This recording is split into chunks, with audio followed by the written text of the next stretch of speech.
Welcome back to Behind the Scenes of The Waltons as I share part 2 of my birthday tribute to Earl Hamner as I talk about his life and career and how much of the material that from Earl's actual life you will recognize in terms of how it worked its way into episodes of The Waltons.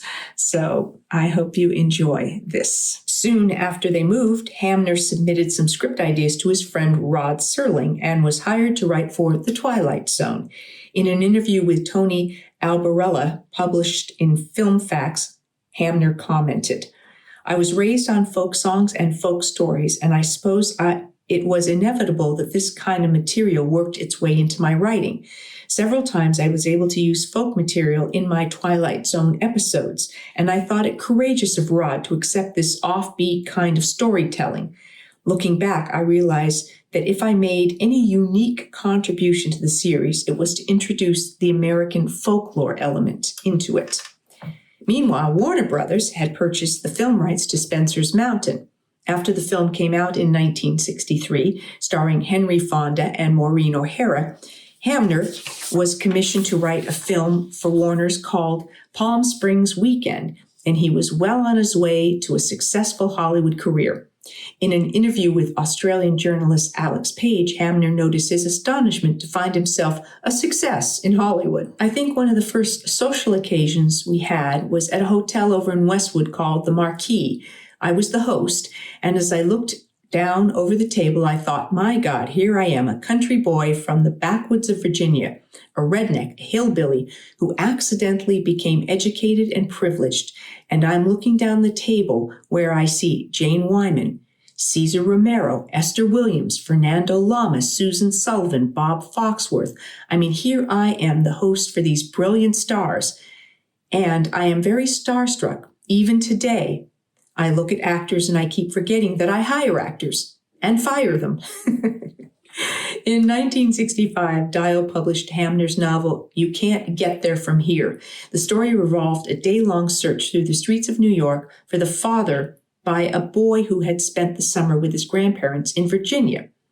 Composer Richard Rodgers fell in love with the book and optioned it, planning to fashion it into a Broadway musical. Earl met with Mr. Rodgers and discussed the project.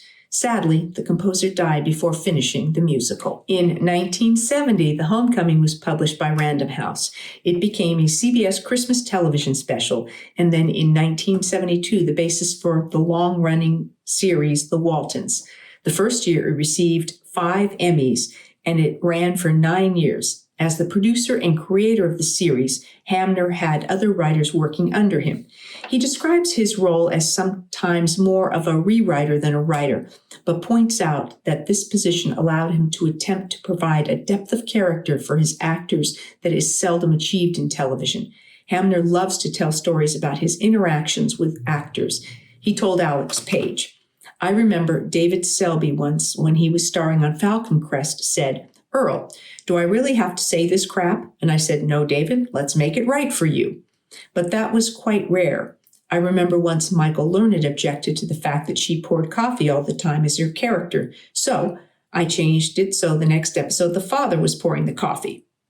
Once Ellen Corby came to my office and she had rewritten a 7-page scene, so it was 12 pages long. And I looked at it and I said, "Ellen, I'm not going to let you do this." So she marched all the way over to the doorway and looked back at me and said, "You son of a bitch." Earl laughed. I mean, this was this nice old lady, Grandma. So we got over that anyway. We really were fond of each other. When she died, Michael Learned called me and said, "We're putting Ellen's ashes in the mausoleum today. Would you like to come?" I said, "Of course." And so I thought I should take something, flowers. Then I thought Ellen would hate flowers. And so I sat down and I wrote a beautiful scene where Ellen as Grandma dominated. It was put in the vault there with her ashes. Of course, The Waltons has made an indelible impression on television audiences worldwide and deeply impacted Hamner's own family. He told Deborah Reiselman of the University of Cincinnati magazine that once his brother Jim got a speeding ticket and the police officer called him Jim Bob. While working tirelessly on the Walton series, Hamner continued to write for film. Two of his best-known achievements were Where the Lilies Bloom, originally written by Bill and Vera Cleaver, and Charlotte's Web, which he adapted from the E.B. White classic. When Hamner was invited to the University of Cincinnati in 2004 to receive the Frederick Ziv Award for Outstanding Achievement in Telecommunication, he told his audience, "Writing is a very emotional experience for me. Once when I was writing the film adaptation of Charlotte's Web, the phone rang and the caller said, 'You sound all choked up.' I said, 'A spider just died.'" When the Waltons' run finally ended, Hamner had been working on two fairly distinct ideas which he combined in the Falcon Crest series. It was about an Italian family in the vineyard business, like his mother's people, the Gianninis, but set in California's Napa Valley. Hamner told Tony Albarella in an interview for Film Facts. Falcon Crest may seem a startling change of pace from the Waltons, but in many ways the Gioberti family of Falcon Crest were the Waltons of today.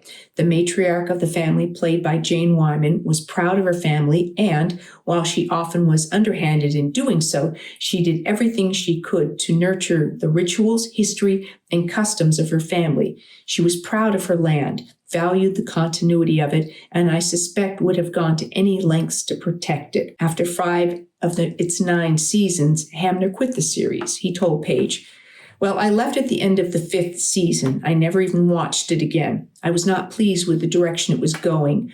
I also was not sympathetic to some of the people that were brought aboard. And I was tired. And being in charge with whatever happens on the show, you take the glory and the credit as well. But I had taken that for so long, about 15 years with both the Waltons and Falcon Crest. So I was very tired, and I didn't feel that I was coping as I might. And also, I had become comfortable financially and didn't need to work.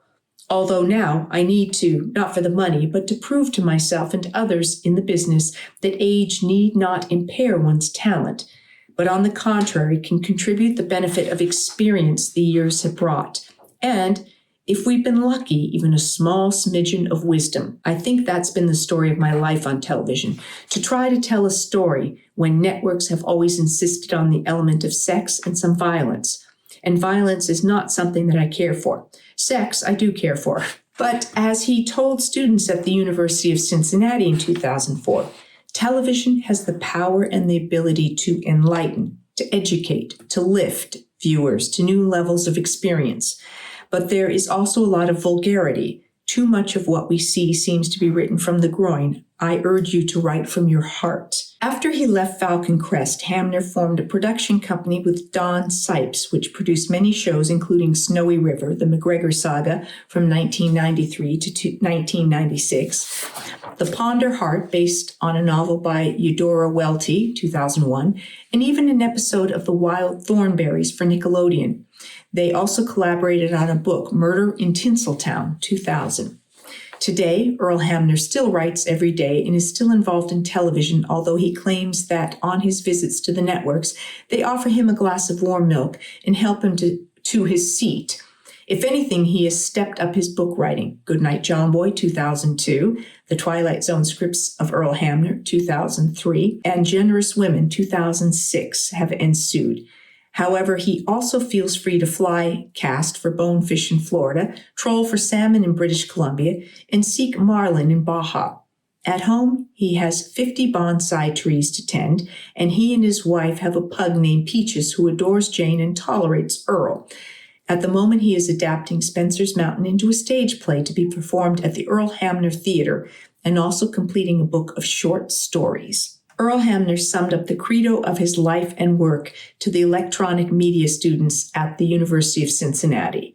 Without courage, honor, compassion, pity, love, and sacrifice, as William Faulkner pointed out, we know not of love but lust. We debase our audience, but we can ennoble and enrich our viewers and ourselves in our journey through the good time, this precious time, this great and wonderful experience we call life. And this was reprinted from the spring 2007 issue of Appalachian Heritage, which features Earl Hamner. Recently, I also came across an early teleplay that was done by NBC Live as part of the Kate Smith Hour on January 15th, 1953. It starred John Carradine, James Dean, and Edgar Staley. And I'm going to put that link into the information below because it's a charming little teleplay. And it became a Twilight Zone episode later called The Hunt. And I found it so adorable that as Kate Smith is talking about the cast, she refers to James Dean as Jimmy. And it was clearly one of his very early pieces of work. And so seeing him in this sort of humorous role, before then seeing him as sort of the tortured teenager that he played, or young man that he played in his 3 remarkable films that he made in his all too short career, was just fascinating to me. So it's a live little teleplay that he wrote, and it was produced on the Kate Smith Hour, so I think it's worth checking out. Earl Hamner passed away March 24th, 2016, and he has been missed by all of us ever since. And how incredible the legacy he has left behind, for which he will always be remembered. Thank you for joining me for this birthday tribute to Earl Hamner Jr. And I look forward to seeing you next time for more behind the scenes of the Waltons, more Ask Judy, and more segments about some of our guest stars. Thanks for watching.